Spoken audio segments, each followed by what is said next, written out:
Good moto morning, beautiful people. Welcome to Kraken's Garage. Today we are taking the Kawasaki ZX4RR in for 2 recalls and a service. I am down here in Unionville, Virginia. Love this dealership. If you're in the area, anybody, you should go by and check out this place. They will treat you right.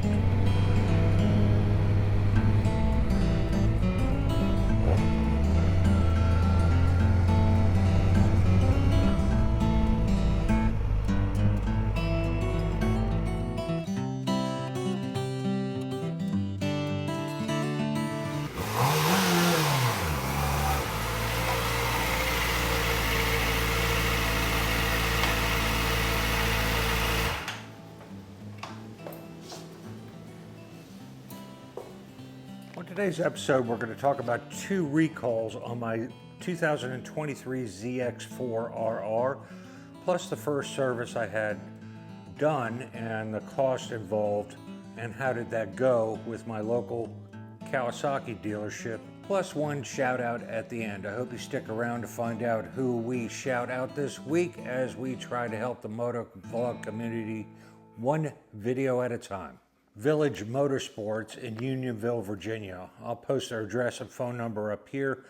Folks, if you live in any of the surrounding states and you're in the market for a Kawasaki, a Yamaha, a Polaris, they have many different brands. This is a small hometown dealer, and the only fees they charge over and above what the factory says you're supposed to charge to a customer for the sale of a new vehicle is a $69 processing fee. I promise you, you won't find it cheaper in the state of Virginia, let alone the surrounding states. So even if you live a couple states away or whatever, give them a call, ask for 𝕿𝕒𝕝𝕜. She is one of the owners and works in the sales department, and she'll work hard to earn your money. So I hope you give her a shout out if you're in the market for a new bike. As I stated in another video, when you go in for a servicing, an oil change, or your first service, try to ride your bike and wait for it.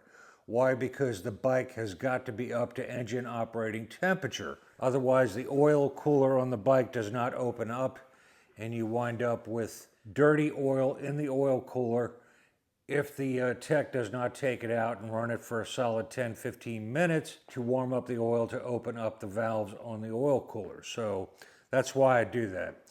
Total time invested to fix 1 recall, drill out the weep hole, also pull the spark plugs and take pictures for Kawasaki and perform the first service was about 2-hour wait time. I'll show all of these documents up on the screen. Total cost for the first service came to $228.65 plus tax $240.77, which I think is reasonable. Their labor rates on motorcycles are $129 per hour. And the total parts came to $35.15. So labor came to $193.50. And one other notable point is for the 600-mile service, they actually had a checklist, and the tech checked off each item that they checked everything required. Apparently, this was downloaded from the service schedules.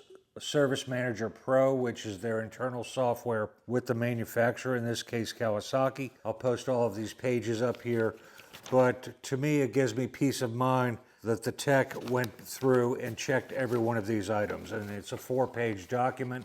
It's a little more than just an oil change. Engine oil, check for leaks, metal debris, level, etc. Idle speed, adjust the speed as required. Throttle operation, kind of self-explanatory. Fuel system, inspect lines, tank, recommend replace as needed. Fuel lines, self-explanatory. Cooling system, checking for leaks. Radiator hoses and O-rings. Radiator coolant, check the levels on it. Brake system, effectiveness and for drag, adjust lever and or pedal play. Brake fluid, check level, fill as required. Brake lines, check for leaks, check banjo fittings, brake light switch, check all the lights. Drive chain, clean and adjust and lube the chain, which I didn't know was part of the first service, which on any changer of a bike, you should probably do about every 500 miles. So a lot of us that ride chain-driven bikes carry a small tube of chain lube to do in the parking lot while we're on a long trip. Clutch operation, inspect cable hose condition, recommend replace as needed. Chassis nuts and bolts, check torque on critical chassis nuts and bolts, which to me, again, is peace of mind. The first thing I do when I buy a new bike, when I bring it home, is get the manual and I re-torque every bolt on the bike to what the manufacturer says. So I'm happy to hear that they checked all those. And he also signed off on it as well. I'll share you a copy of these documents up on the screen here. I bought the ZX4RR in probably late August, so I have to get a Virginia inspection in a couple of months. It's June, so in about 60 days I'll have to go back up there and get a VA inspection as well. One thing I wanted to note, this video is probably not going to have a whole lot of interest to somebody that owns a Harley or Indian or Yamaha or something like that, but actually there is something related, and that's a safety recall notice. Now, a lot of times, especially for you folks that have bought a second-hand bike, it's not reported to the manufacturer, in this case Kawasaki. So if I bought this second-hand, I would have never have known about those safety recalls if someone didn't report that I own the bike to Kawasaki. Once a year, for every bike in your garage, you should go onto the manufacturer's website.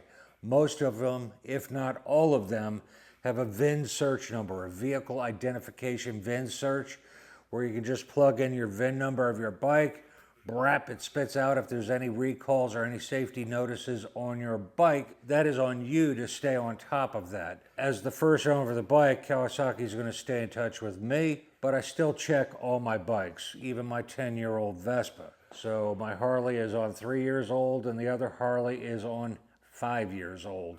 So those bikes are getting long in the tooth as Father Time keeps marching on.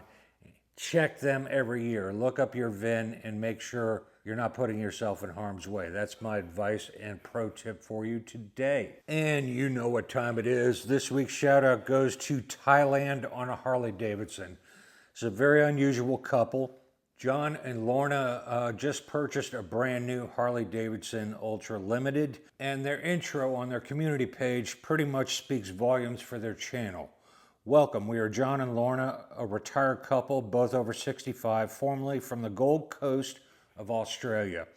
In late 2003, we sold our home along with most of our possessions and moved to live the life of our dreams in beautiful Chiang Mai, Thailand. We have chosen to remove ourselves from the monetary loop of Western society, one that has a person constantly having to earn money to survive. Our goal is to ride this road less traveled on our 2023 Harley Davidson Ultra Limited motorcycle, sharing our journey along with you. We plan to visit many interesting places, some of them off the beaten track. Along the way, we hope to provide valuable information others who are considering a similar lifestyle. Our wish is to both inspire and motivate others to pursue their dreams. John and Lorna are taking that leap of faith and walking away from their family, all their friends, and a lifetime in Australia. They belong to their hog chapter in Thailand now, and they're making new friends every single day. They're a fascinating couple living a completely different lifestyle than pretty much all of us.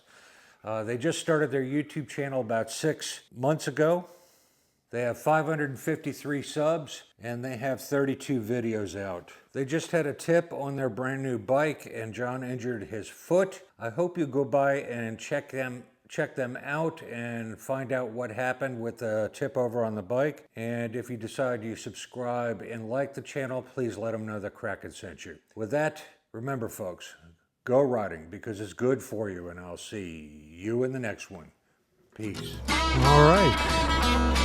Got one recall fixed and the first service done, and they got to order parts for the second recall.